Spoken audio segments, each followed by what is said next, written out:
You're looking at a situation now with the NBA investigating its owner, Robert Sarver. And for those who, the allegations are of Racism. hostile work environment with racism, misogynistic comments. So the last time we covered this was about 10 months ago, and the NBA has just conducted a thorough investigation into the workplace of one of the biggest contenders in the Western Conference. And there are some parallels that we could draw to things that happened in the past. So before we get to the content, guys, this video is probably going to get demonetized, so it's not going to get pushed out in the algorithm because it's a sensitive topic. So make sure you drop a like so you can make sure that other people see this video. And on top of that, we're giving away copies of NBA 2K23 on my Twitter. All you have to do is retweet the tweet in front of you and follow and turn on my notifications on Twitter. Now that we get all that out of the way, cue the intro.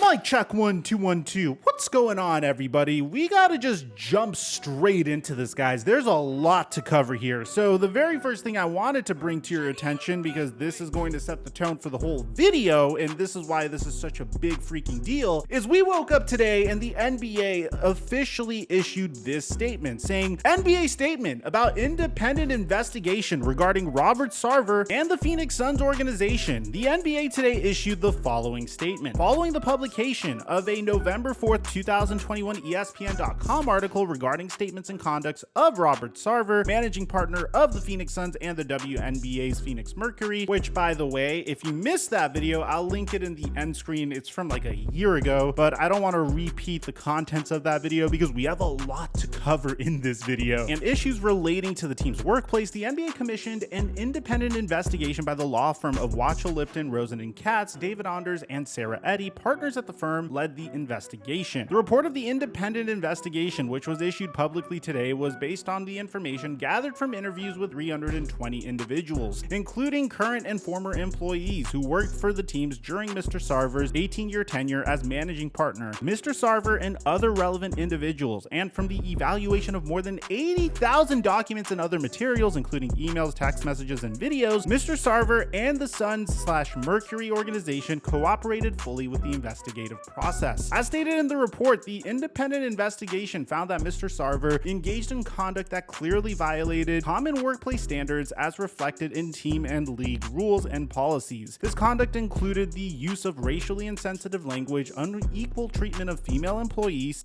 related statements and conduct, and harsh treatment of employees that on occasion constituted bullying. Among the key findings, Mr. Sarver on at least 5 occasions during his tenure with the Suns/Mercury organization repeated the N-word when recounting the statements of others. Mr. Sarver engaged in instances of inequitable conduct toward female employees, made many sex-related comments in the workplace, made inappropriate comments about the physical appearance of female employees and other women, and on several occasions engaged in inappropriate physical conduct towards male employees. Inappropriate physical conduct towards male employees? I wonder what that means, because that's in the same exact bullet point of him saying he made a lot of related comments in the workplace. He made inappropriate comments about the physical appearance of female employees and other women, and oh, by the way, on several occasions engaged in inappropriate physical conduct towards male employees. So I just want more clarification on that last sentence, because the fact that it's in the same bullet points as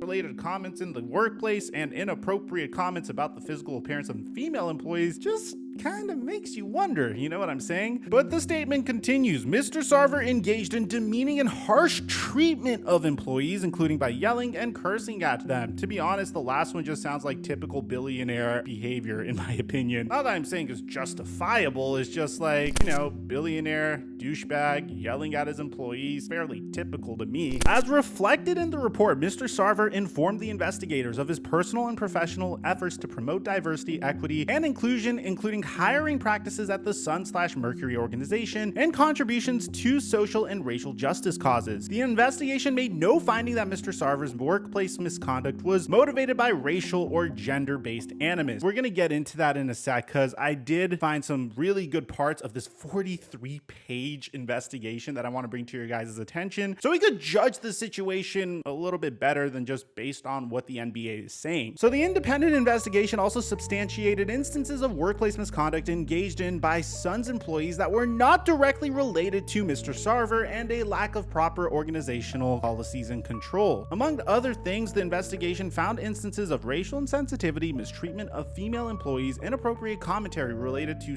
or sexual orientation, and disrespectful communication. The investigation also concluded that the Sun's human resources function was historically ineffective and not a trusted resource for employees who were subject to acts of improper workplace conduct. As noted in the report, most of the Sun's employees who engaged in these acts of misconduct over the 18-year period of investigation are no longer employed by the organization. In addition, in July of 2021, the organization hired a new head of human resources who, along with other executives, has since implemented a series of positive workplace changes. These include an updated respect in the workplace policy, the creation of a confidential hotline for reports of misconduct, an investigation response team for conducting internal investigations, additional workplace training on key policies, and a new parental leave policy. To be honest, that sounds more like Robert Sarver knew that shit was about to hit the fan, so he did his absolute best to save face the moment that these reports were starting to come out about him, which was just smart on his part. Based on the findings of the investigation, including those related to Mr. Sarver's workplace misconduct and organizational deficiencies, the NBA today has taken the following actions. Mr. Sarver is suspended from the Sun/Mercury organization for a period of 1 year, during which time he will not be present at any NBA or WNBA team facility, including any office, arena, or practice facility, attend or participate in any NBA or WNBA event or activity, including games, practices, or business partner activity, represent the Suns or Mercury in any public or private capacity, have any involvement with business or basketball operations of the Suns or Mercury, have any involvement in the business governance or activities of either the NBA or WNBA, including attending or participating in meetings of either the league's board and their associated board committees. Mr. Sarver must, during his suspension, complete a training program focused on respect and appropriate conduct in the workplace. Mr. Sarver is fined $10 million, the maximum permitted by the NBA Constitution and bylaws. The NBA will donate these funds to organizations that are committed to addressing race and gender-based issues in and outside the workplace. I love how they had to rationalize why they're fining the billionaire only $10 million in the very end of that sentence. But for the most part, for lack of a better way of saying it, Robert Sarver can't be near the Phoenix Suns for an entire year. To be honest, this is fairly mild, and you might be wondering why on earth this is so mild. Obviously, the parallel people are going to be drawing is to what happened to Chris Paul's previous owner. I mean, not previous owner, but not his last team or the team before, but the team before that, the Los Angeles Clippers, with Donald Sterling. And if you compare Donald Sterling's situation to what happened with Robert Sarver, you'll see some key differences. Donald Sterling was literally recorded saying hateful things. I mean, equivalent of him telling his girlfriend, why on earth would you want to sleep with this man because he is black? Very deep-rooted and clearly deep-seated dislike for black people, at least in my opinion. In this instance, it's a little different. I mean, if you look into this report, obviously I'm not saying that this is great, but it doesn't appear as Robert Sarver had this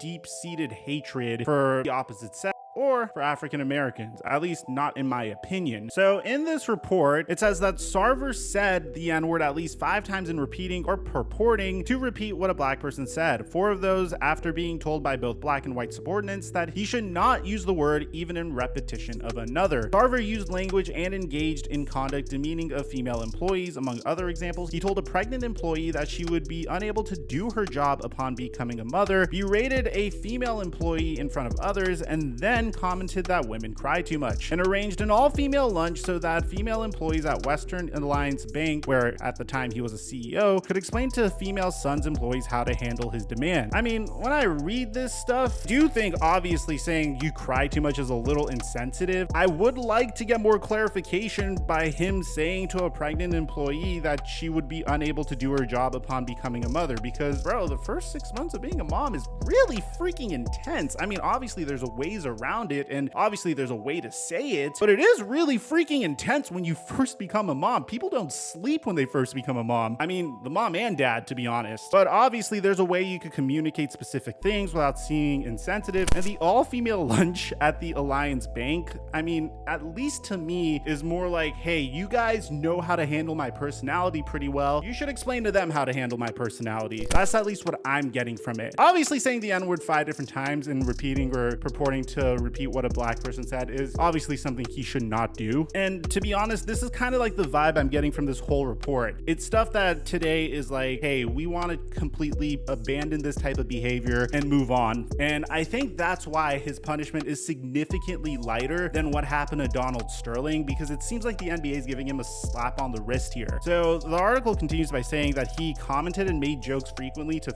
employees in large and small settings about sex and sex-related anatomy, including by making crude or otherwise inappropriate comments about physical appearance and bodies of female employees and other women. On 4 occasions, Sarver engaged in workplace inappropriate physical conduct towards male employees. There it is again. Like, I'm really wondering what that last line means, but obviously, man, like making those type of jokes or, you know, referring to another woman's anatomy makes the workplace very uncomfortable. So I could totally understand that. Over 50 current and former employees reported that Sarver frequently engaged in demeaning and harsh treatment of employees, including by yelling and cursing at them, that on occasion constituted bullying under workplace standards. While it is difficult to identify with precision what motivated Sarver's workplace behavior described in this report, certain patterns emerged from witness accounts. Sarver often acted aggressively in an apparent effort to provoke a reaction from his target. Sarver's sense of humor was sophomoric and inappropriate for the workplace. That's the vibe I'm getting here. For the most part, once I read that sentence, I felt like this didn't come from a position of hatred. This was more of a situation where this guy is a billionaire, you know, he doesn't necessarily feel like people could tell him how to behave or how to act, so he has no motivation whatsoever to abide by current social standards. And that's what I got from it, and when I compare it to the Donald Sterling situation, I think that's why his punishment's significantly lighter. I mean, the article even continues by saying witnesses observed that Sarver lacked a filter and thrived off of saying and doing things to make others uncomfortable. So yeah, I feel like it's one of those things where he says the N-word and he's like, what are you gonna do? I'm a billionaire and I own the Suns. This is pretty much what the NBA did in response to it. Now, this report actually does justice by him, because it also says that no other team in the NBA employed a higher percentage of people of color in basketball operations than the Suns organization. Sarver has demonstrated his commitment to the development and advancement of women in sports through his investment and continued support of the Phoenix Mercury. In 2010, Sarver spoke publicly against Arizona's SB 1070, a state law authorizing law enforcement personnel to ask about the immigration status of certain persons lawfully detained on the ground that it would have a racially disparate impact. Sarver has served on the board of the National Police Foundation's Council on Policing Reforms and Race, and under Sarver's leadership, the Suns, Phoenix Suns Charities, and the Penny and Robert Sarver Charitable Foundation have each given millions of dollars in donations to local nonprofit organizations. Sarver created the Sun Central Initiative, which has donated over 200,000 hours of tutoring and free ACT prep to an Arizona high school located in an underserved community. So look, what were his motivations for doing this stuff? Was it just to make himself look better to the public, or does he actually have a good heart and want to make these changes, or is he trying to donate to charity just so he could get out of his taxes and write them off? I don't know. That's for your interpretation, but it is out there. For all the juvenile stuff he did say in regards to race and gender, he has also made contributions to the growth of race and gender, and regardless of his motivations, you can't deny that. Witnesses also had positive things to say about Sarver and their experiences with him. While these witness reports and the submission received from Sarver's counsel were informative, they were not directly relevant to the investigator's task. The investigation did not purport to undertake a comprehensive assessment of Sarver's views and conduct on all matters touching race, sex, and gender. Instead, the investigation sought to gather facts to determine whether, in his workplace dealings with the Suns personnel, Sarver engaged engaged in conduct contrary to the standards applicable to him as the governor of the Suns organization. And then it says that the investigation finds several instances of workplace misconduct. Although many involved employees who have since left the organization, the investigation further finds organizational deficiencies centered on the Phoenix Suns human resources function, many of which have been substantially remediated. So the article then gets into the process, but I think what you guys are probably more interested in is the findings and the examples that this report gives. So the investigation finds that Sarver made statements and engaged in conduct contrary to common workplace standards as reflected in the Suns workplace policy and the NBA's constitution. As further detailed below, the investigation finds that Sarver said the N-word in repeating or purporting to repeat a black person on at least 5 occasions during his tenure, including after being advised not to do so, treated female employees in ways that violated applicable standards, made crude or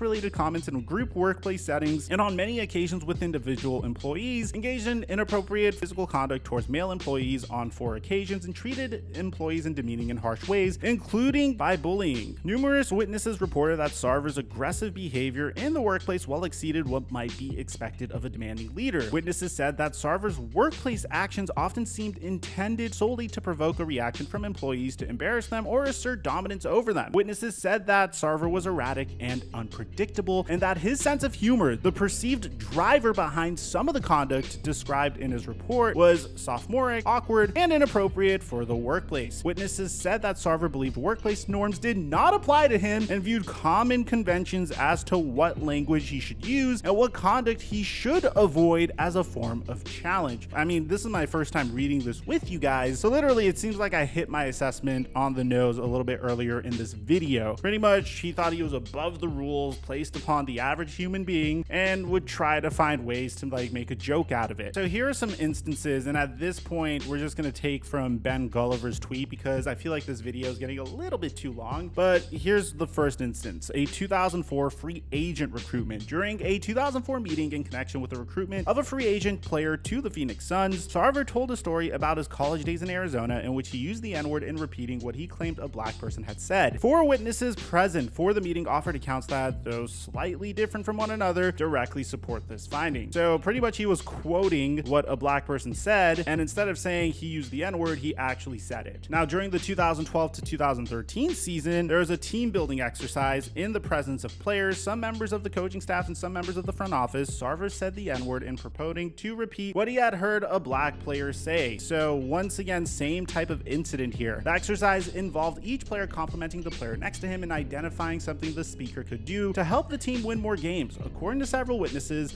a black Suns player made a statement that included the N-word. Most witnesses could not recall the precise comment the player made, but one recalled the player saying that a white Suns player had something African Americans call N-word in him. After all the players had spoken, Sarver summarized what the players had said, and in doing so, repeated the N-word. 3 witnesses said that the players reacted negatively to Sarver's repetition of the N-word, and at the group's urging, a team representative told Sarver that he could not use this word. So the next is the Suns versus Warriors incident. After an October 30th, 2016 game against the Golden State Warriors, Sarver complained to a black Suns coach that a Warriors player who is black had been allowed to say the N-word during the game without receiving a technical foul. In making this complaint, Sarver said the word loudly several times, even after the coach admonished him for doing so. Bro, that's like the most childish thing though. It's like, you can't say this word, and then you just say the word a bunch of times. The coach recalled that Sarver burst into his office after the October 2016 Warriors game and loudly say, "Why does the Warriors player get to say the N-word, N-word, N-word, N-word, N-word?" After the coach said, "You can't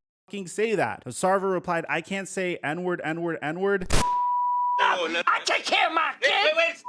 Is always want credit for something they're supposed to do. A second witness present for the event recalled it in the same terms, and 2 other witnesses, one of whom heard Sarver and the coach arguing on the night in question, heard contemporaneous reports of the incident. In addition, as noted above, Sarver sent an email to the league office complaining about the officiating during the game, in which, among several examples of on-court actions that he contended were incorrectly officiated, he purported to quote the Warriors player as saying the N-word spelled with an A at the end. And then this is the final example Ben Gulliver gives. On at least 2 occasions between 2010 and 2017, Sarver said the N-word when repeating what a player's family member reportedly said while boarding the Suns team plane to a game. The anecdote that Sarver recounted was that the family member, who was black, boarded the plane, looked around and remarked, "White folks in the front, N-words in the back." 2 witnesses, each present for a different instance of Sarver's telling of the story, recalled Sarver saying the N-word when telling the story. So although I think the first 2 were juvenile, I think this one was really bad, to be honest. There's one more that I wanted to bring to your attention. During this head coaching hiring, the investigation did not substantiate ESPN's report attributed to a high-level executive who heard the remark that Sarver once used the N-word when trying to explain to a staffer why he preferred hiring a black head coach in 2013, allegedly saying these N-words need a N-word. The investigators did not identify anyone who heard this remark or heard Sarver say that the head coach's hiring was motivated by race. The investigators interviewed every current or former Suns executive who the investigation suggested might have been involved in the head coach's hiring, and many others who might have had knowledge of the decision. None of these witnesses, even those who corroborated other accounts of Sarver purporting to repeat the N-word, said Sarver made the quoted remark. So I'm going to leave the entire article in the description down below because there's a lot of other examples, and this is a 43-page article, and this was just race, man. We didn't even get to him talking about women and everything. There are so many examples of crazy stuff he did, like a video incident in 2011, inequitable treatment of a pregnant employee, other demeaning comments. But what I want to get in the comment section down below, because I feel like this is going to be a very controversial video to say the least, is what do you guys think of Robert Sarver's punishment? Do you think it was too extreme or not extreme enough? I mean, I'm not black, so personally, man, the only way I could kind of feel this in some degree is just equating it to him making derogatory comments towards Jews. And I think it would rub me the wrong way if this man was just being juvenile and making these types of comments about Jews and just laughing about it. And I think a 1-year suspension for Sarver is very appropriate because I don't think what he did is even close to what Donald Sterling did. So let me know in the comment section down below what you guys think about all this, man. Aside from that, I'm your boy Mike, and I'm dropping our mic until our next upload.